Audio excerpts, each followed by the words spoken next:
दोस्तों, आज की कहानी है सासू माँ नौकरानी समझा है क्या। चलो दोस्तों, कहानी को शुरू करते हैं। शहर में पली बड़ी रीमा की शादी उसके पिता ने गांव में तय की तो रीमा को थोड़ा डर तो लगा, लेकिन जब उसके पिता ने कहा कि लड़का बाहर शहर में ही नौकरी करता है और तुम्हें भी उसके साथ ही रहना है, तो ये सुनकर रीमा को थोड़ी शांति हुई। ऐसा नहीं है कि उसे गांव पसंद नहीं था, लेकिन वह हमेशा से शहर में पली बड़ी थी, तो उसे गांव के तौर तरीकों के बारे में ज्यादा पता नहीं था।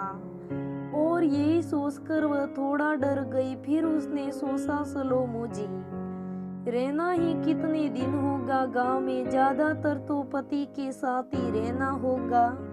ये सोचकर उसने भी शादी के लिए हाँ कर दी। शादी होकर रीमा अपने ससुराल आई। ससुराल में छोटा सा परिवार ही था। उसके पति के अलावा सास ससुर व छोटी ननंद निशा थी। परिवार रीमा को अच्छा लगा और वह खुश भी थी ससुराल और परिवार से। धीरे धीरे समय बीतने लगा। रीमा के पति की छुट्टियां खत्म होने को आई, तो उसने अपनी माँ से पूछा कि क्या वो रीमा को अपने साथ शहर ले जाऊं। तब रीमा की सास ने कहा, थोड़े दिन और बहू को हमारे ही पास रहने दो, हमारा भी मन लगा रहेगा। रीमा के पति को लगा कि माँ का कहना ठीक ही है। उसने रीमा से बात की तो रीमा ने भी कह दिया, हाँ ठीक है, मैं थोड़े दिन बाद आपके साथ चलूंगी। हालांकि रीमा की सास फिल्म की विलन वाली सास नहीं थी, पर हाँ, बहू के आने के बाद उन्होंने काम से जैसे किनारा ही लिया था और धीरे धीरे सारा काम रीमा पर ही डाल दिया। छोटी ननंद भी किसी भी काम में रीमा का हाथ नहीं बटाती थी। बस ये सोचकर दिन भर काम करती रहती और सास ननद की बातें भी सुनती कि चलो यहाँ रहना ही तो कितने दिन है। फिर रीमा का पति 1 महीने के बाद आया और रीमा को अपने साथ ले गया। रीमा की सास ने रीमा को अपने पति के साथ जाने की आज्ञा ऐसे बेमन से दी जैसे कि वह रीमा पर ही कोई एहसान कर रही हो।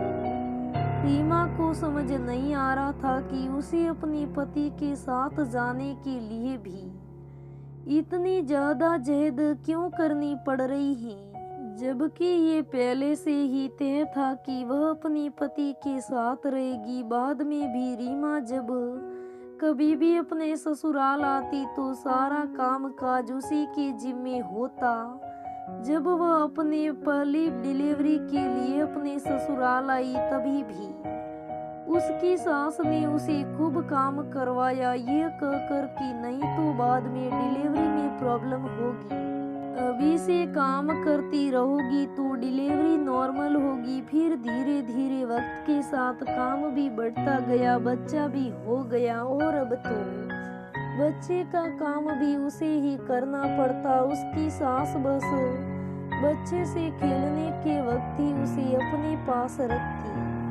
तभी रीमा की ननंद के रिश्ते की भी बात चलने लगी। उसे लड़के वाले देखने आए तो रीमा की सास अपनी बेटी के गुण गाने लगी। मेरी बेटी तो लाखों में एक है, हमने बिल्कुल राजकुमारी की तरह पाला है, हमने कभी उसके घरेलू काम नहीं करने दिए। रीमा ये सब सुन रही थी और सोच रही थी कि वह बेटी तो राजकुमार है, वह बहू नौकरानी, लेकिन उसने वहाँ कुछ नहीं कहना उचित समझा। रीमा की ननंद की शादी भी तय हो गई। उसके बाद रीमा धीरे धीरे अपनी ननंद से एक तो काम करने के लिए जब भी कहती तो रीमा की सास गुस्सा करने लगती और उस पर चिल्ला पड़ती, तुम क्यों इसे ये सब काम करवा रही हो, उसको नहीं आता ये सब। रीमा बोली, अपने ससुराल जाकर ये सब काम करना पड़े तो उस काम तो आने ही चाहिए। रीमा की सास बोली, पर मैंने तो उसके ससुराल वालों को पहले ही बता दिया है। रीमा बोली, मेरे पिताजी ने भी आपको सब पहले ही बता दिया था। ऐसा नहीं है कि ये सब काम करने में मुझे कोई परेशानी होती है, लेकिन जब मैंने कभी ये काम किया ही नहीं तो फिर मुझे पहले से कैसे आता होगा।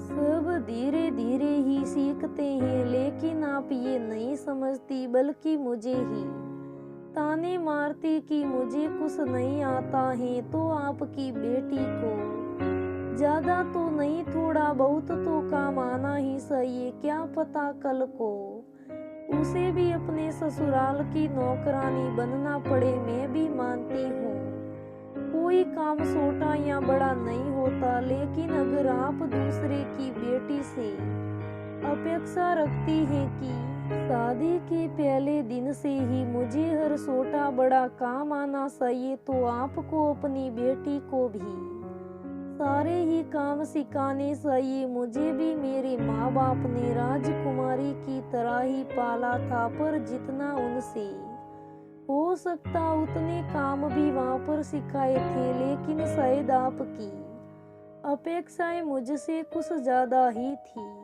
हो सकता है कल को इसकी ससुराल वालों की अपेक्षा भी उतनी ही ज्यादा हो। रीमा की सास चुपचाप उसकी बातें सुन रही थी। रीमा को नहीं पता कि रीमा की सास को उसकी कितनी बात समझ में आई, लेकिन आज उस बात की तसल्ली थी जिसने अपने मन की बात कह दी। दोस्तों, हम बाद में बोलते हैं कि बहुएं सामने बोलती हैं, बहुएं जबान लड़ाती हैं, लेकिन हम घर की बहुओं को बोलने पर मजबूर कर देते हैं। फिर बेचारी मरती क्या ना करती। कहीं ना कहीं गलती हम में भी होती है, जिस कारण हमारी बहुएं हमारे सामने बोलती हैं। बहू बेचारी मजबूर हो गई। सास बोलती फिरती कि हमारी बेटी राजकुमारी है, हमारी बेटी वो नहीं करेगी, वो नहीं करेगी। तो फिर बेटी राजकुमारी है तो बहू घर की नौकरानी कैसे हो गई, उसका जवाब कौन दे सकता है। दोस्तों, हम बेटी को राजकुमारी की तरह रखते हैं, तो फिर बहुओं को नौकरानी का पद क्यों देते हैं। आखिर बहू भी तो किसी की बेटी है, उनके घर की राजकुमारी है, फिर उन्हें हम ये दुख कैसे दे सकते हैं। इसलिए दोस्तों, अपनी सोच बदलो और बहू बेटी में फर्क मत करो। हमारी कहानी आपको यही कहती है। दोस्तों, कैसी लगी कहानी मुझे कमेंट में जरूर बताना। धन्यवाद दोस्तों, फिर मिलते हैं।